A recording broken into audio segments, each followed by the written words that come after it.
भारतीय दिगंबर जैन त्रयोग आश्रम में विराजमान है मूलनायक श्री 1008 आदिनाथ भगवान की अति मनोज्ञ एवं अतिशयकारी प्रतिमा।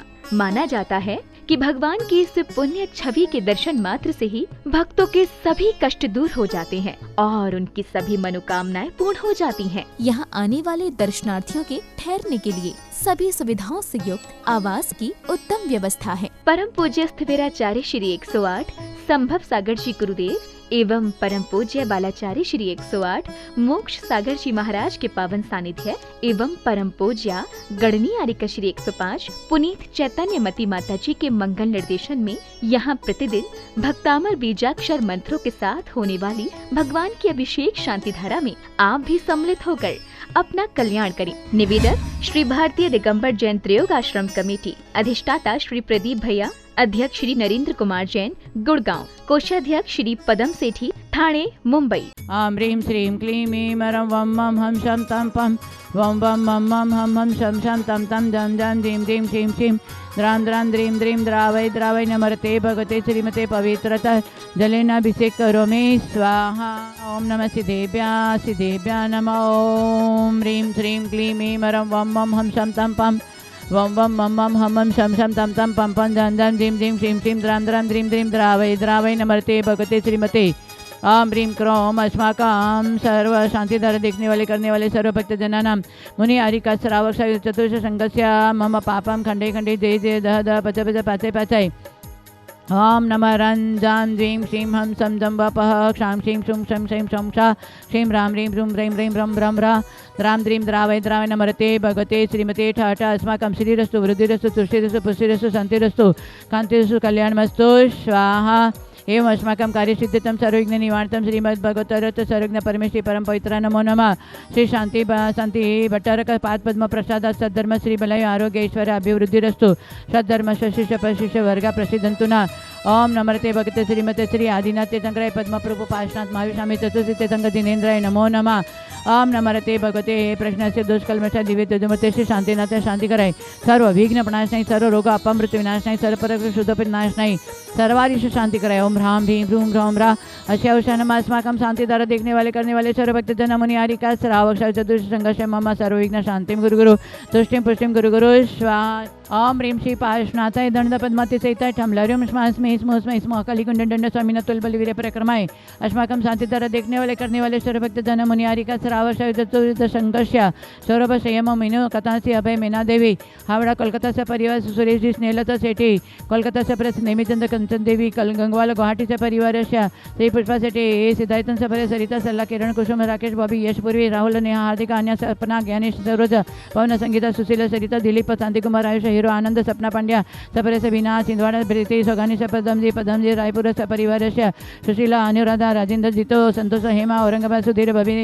विनीता बबीता संतोष महावीर होशंगाबाद मुकेश निकुंज अलकेश उमेश से परिवार से मनीष सिंपल कविता जयपुर श्रवण अनु रवि सेठी से परिवार से मोनी भारती कमल से परिवार प्रदीप आकांक्षा नलिम सुरेश गांधी संतोष नूतन से परिवार ममता चंद्रप्रकाश से ममता गुवाहाटी से परिवार पूनम दीपावली सावित्री देवी से परिवार वर्धमान कुशलगढ़ संकल्प शिखा भोपाल से परिवार मधुया से विघ्न शांतता से परिवार अनिल से परिवार मुकेश से परिवार से विघ्न शांतता सीमा देवेंद्र से परिवार से विघ्न शांतता अस्माकं सर्व सेवकानां सर्व प्रदीप से आकांक्षा दीपा मोनिका नीलम्या सर आशादुर्ग कमल टोंग्या सर्व आशादुर्ग शांत जुया सर विघ्न शांतता जगदीश मधु सर विघ्न शांतता गुलाबचंद्र रंजना सर विघ्न शांतता सर्व विघ्न निवारणतमा सर्व राजेंद्र जीतू स परिवार से विघ्न शांतता हेमा संतोष औरंगाबाद से परिवार से विघ्न शांतता सर्व विघ्न निवारण रेणुका से परिवार से विघ्न शांतता अस्मिता ने सर्व उपस्थित सर्व भक्तजनानां मम त्रयोग आश्रमस्थाने संभव सागर पूर्णतया आरोग्य प्राप्त समाधि साधन वृद्धिता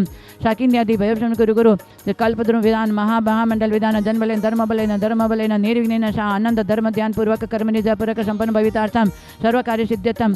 ओम ह्रीं श्री शाकिन्यादि भयभूषण गुरु गुरु आत्मविद्यां रक्षसा पर विद्यां छिंद छिंद बिंद बिंद रूम फट स्वाहा।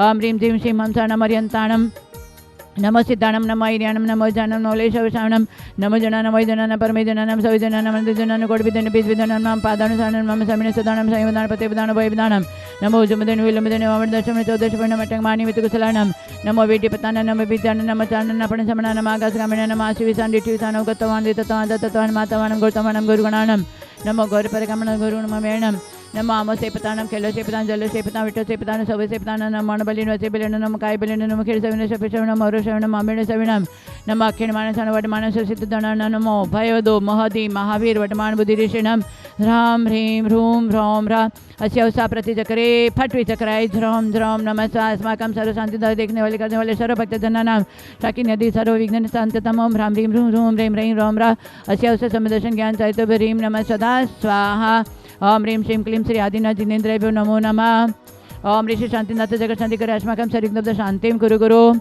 ओम ह्रीं श्रीं क्लीं कमटपदजतश्री पार्ष्ण जिनेन्द्रेभ्यो नमो नमः ओम ह्रीं चतुर्षि तीर्थंकर जिनेन्द्राय नमो नमः संपूज्यकानां प्रतिपालकानां यतीन्द्रसामान्य तपोधनानां देशस्य राष्ट्रस्य पुरस्य राज्ञः करोतु शांतिं भगवान जिनेन्द्र करोतु शांतिं भगवान जिनेन्द्र।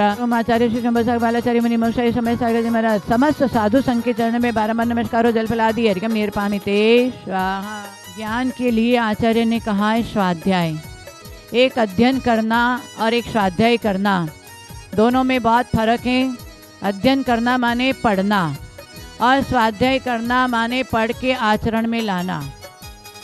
ये समझने की बात है। अध्ययन तो बहुत लोग करते हैं, परंतु आचरण की बात आती है तो आचरण में नहीं लाते हैं। तो केवल अध्ययन करना केवल बुक नॉलेज है। तो आचार्य कहते हैं सभी अलग अलग ज्ञान प्राप्त करते हैं। वकील है तो वकालत का अपना अध्ययन करेगा, और जो इंजीनियर हैं वो अपने इंजीनियर का कुछ पढ़ाई करेगा, अलग अलग डॉक्टर अपनी पढ़ाई करेगा। वैसे यदि आत्म कल्याण करना चाहता है तो व्यक्ति को उस श्रावक को स्वाध्याय करना पड़ेगा, तो ही हम उसमें विशेष परफेक्ट हो सकते हैं। केवल शास्त्र पढ़ने से परमात्मा पात्र नहीं बन सकते हैं। हाँ, स्वाध्याय करना पड़ेगा। इसलिए स्वाध्याय के लिए आचार्य ने कहा अपने अध्यवसाय को और प्रशस्त करने के लिए स्वाध्याय करना है। अपने आत्मा को जानना पहचानने के लिए, संवेकता को लाने के लिए और हमारे जो शुद्धि है, दोष दूर होने के लिए हमें स्वाध्याय करना पड़ेगा। दोषों को दूर करना है, अतिचारों को दूर करना है। अतिचार करते करते करते यदि दूर नहीं करने का भाव नहीं बनेगा, प्रायश्चित नहीं लोगे, तो वो आपका अनाचार में आ जाएगा। और जब अनाचार में आ गए तो भ्रष्ट हो गए समझो। अतिचार के लिए तो प्रायश्चित है आगम में, परंतु अनाचार के लिए कोई प्रायश्चित नहीं है।